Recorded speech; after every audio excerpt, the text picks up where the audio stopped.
I am here with Marla Cannon-Goodman. Welcome to Interstate Music. Hello, Jeff. Thank you for having me. Well, that was the most polite, the sweetest and most polite way anybody's ever, can we could just stop. That's the best podcast I've ever done in my life. It's over. So, Interstate Music, what do you think? I absolutely love it. I want to live here. I want to sleep on the couch. You want that orange couch bad. You can't carry that on the plane. That's too much luggage.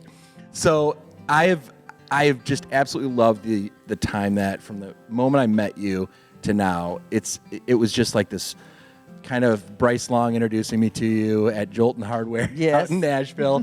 And then all of a sudden I feel like I've known you for 30 years. Yeah, it's crazy. You are just an amazing person. And honestly, the more I've gotten to know you, the more I kind of just dive back into everything that you've done with your career and your songwriting. When did you, I know you come from a lineage of, amazing, producer, engineer, dad, songwriter, the whole thing, and you've probably gotten to know just so many unbelievable artists through your lifespan. But how long did you know during that time that that's something I want to do, not something you felt you had to do? Never. I was, as a kid, I would go to my room. My sister is a background singer. She's a harmony singer. She's a great singer in her own right, but she's a harmony singer, and she learned to singing in the floor at our house with Vern Gosden and Dad. And they would trade parts off, and I'd be in my room trying to watch the Reds, and I'd be like, I wish they'd shut up. And now I wish I could go back for just a second and just listen again. Just digest it, enjoy it. It was amazing. Every time they would sing, it was amazing. And but I tried to stay as far away from country as I could. I listened to Lionel Richie, I listened to Air Supply, I listened to Journey, anything that I could do to get away from it. Every record in our house was country. Country music, right. And so Are you telling me you were a little bit rebellious as a kid? Just a hair. I imagine that.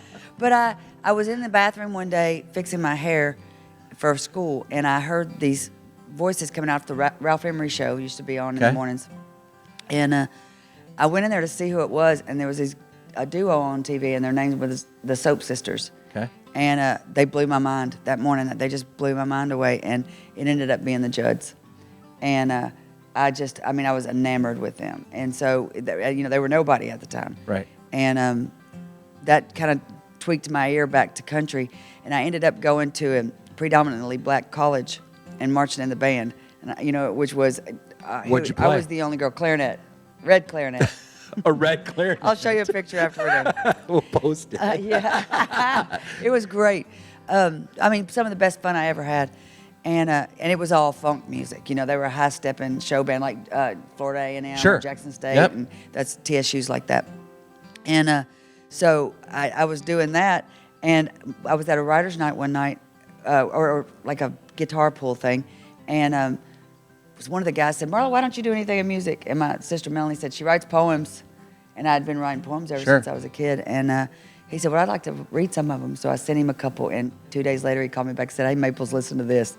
And he sang me back the lyric. And I was like, man, I'd love to try to do that. And so I called one of our friends, Charlie Steffel, and I said, would you be willing to try to write a song with me? And he said, I'd love to. And so we sat down and we wrote our first song. And then the second guy I ever sat in a room with was a guy named Gene Ellsworth. And so I sat down and wrote a song with him. And the first time the three of us ever sat together, we wrote The Fool. That is amazing. And how much do you think being a little rebellious about, not going towards country and not being kind of magnetized to it helped you with your kind of vast music that you listen to that helped you become who you are as a songwriter? I don't play guitar. I can play a little, but I don't play very well. And that gives me a little bit of an openness where I can play around with lyrics more because I can. You're not forced into a chord. No, and so and I can write with pretty much anybody because my main strength is lyrics. But sometimes I'll walk into a room and sing you something that I've been singing all the way here. Right. And it's just a melody that Josh Martin, do you know Josh Yeah, Martin? Josh, yeah. So that song, Remember This Part on the Woodbox Heroes? Yep. It was like I heard it, and I was like, and we were on the plane, and he goes, what are you singing? And I said, I just got this idea for this song. And he said, what are you hearing? And I started singing it to him, and we wrote the chorus on the way to Crested Butte. And we ended up writing the rest of the song sitting outside, there. And it's just different. I hear things different than Sure. other people do, I guess.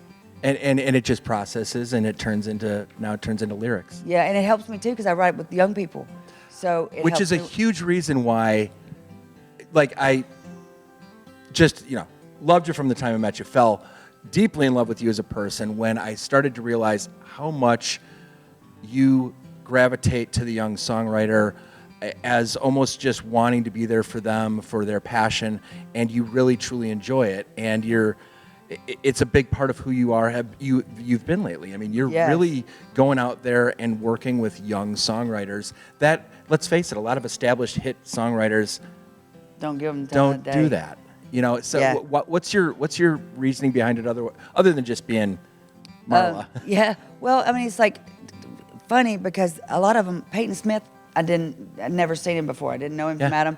Dad said, I got this kid I just heard, and I would like to see, if you would write with him and see how he does. And he was 14. He was the first one that I actually just wrote with young. Right. And I was his very first co-writer. And I was just like, I just loved him so much because he was so green at it, and he just was loving everything he was doing, and there was no bitterness. Right. And it's so nice to go and sit in a room where nobody's bitter and they're not mad at the world. And so, because for me, I may not like every song on the radio, Sure. but I'm happy for everybody's successes because it's like if they're getting successful, then there's a chance for every song I'm writing every time. Right. And what are some of the, now you don't have to name names, but some of the co-writes that you've had in the rooms for whatever, what's one that just stands out that was just like either the greatest one or one that was just the most odd situation? Oh, well, you don't want to hear about the most odd one. Right. Tell me about the one that you just walked out and you're like, that's it. 10 rounds. It hit you that quick. Yes. Me and Casey and Heaney laughed our heads off the whole time.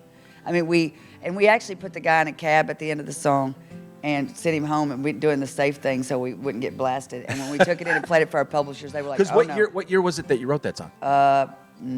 2000 maybe. Yeah. Okay.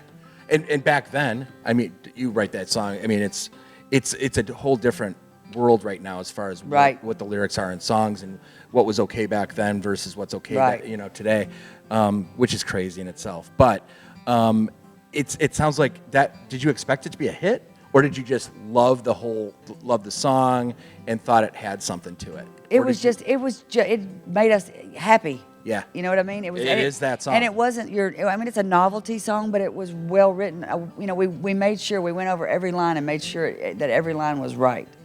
And we literally laughed ourselves silly. That's awesome. And it was supposed to be. We were writing it for Garth. We were in there actually trying to write a song for Garth, and it ended up we sent it to him and he didn't answer the call. Sure. And Tracy Byrd was in the audience at the Bluebird and heard Casey sing it, and that was it. Mm-hmm.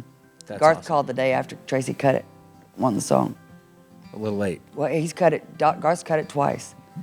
So Tracy told him to back off because Tracy put out 2 different singles before that. He put out 10 rounds. It was the 3rd single. That's awesome. Yeah. So what's next? What are you looking forward to? What have you been working towards? With right now in your career and where you want to go with it? I love to get to write every day. I write for Carnival Music, and Frank is the best publisher to have, and our office just feels good inside. Awesome. And you go in there, we hang out in the kitchen in the mornings, and everybody talks. Emily, Frank's assistant, has started Fritter Friday. She brings in apple fritters and has them sitting out for everybody. I'm gonna. I might be out. Awesome. I might be out back on. They're Friday delicious. They're from the donut den. That's awesome. Shout out. So I just want to thank you for coming up and checking out what Interstate Music's all about. And honestly, from the time that we met, you've been such a huge support. You've become such a close friend and somebody that just cares about what we're doing. Oh, it's amazing what you're doing. I think we're grow close to each other because of I wanted to help. I want to help kids. Yeah. That I know this is a hard business. It's so hard. And not one time did somebody say no to me. They didn't say no. When I called Dean Dillon, I said, would you write with an amateur? And he's like, who? I said, me. He said, anytime. That's awesome. Well, I mean, that's a tribute to just who you are as a person, the way you make people happy when you walk in the room. Thank you. I'm sure you piss a couple people Not my off here and husband. yeah, I'm sure. Gary would tell you different. Every once in a while, you got to have a day. But I want to thank you so much. This has been great getting to know you. Thank you so much for letting me come up. I can't wait for what's next. All right. Thanks, yay. man. I appreciate it. Thanks, Jeff.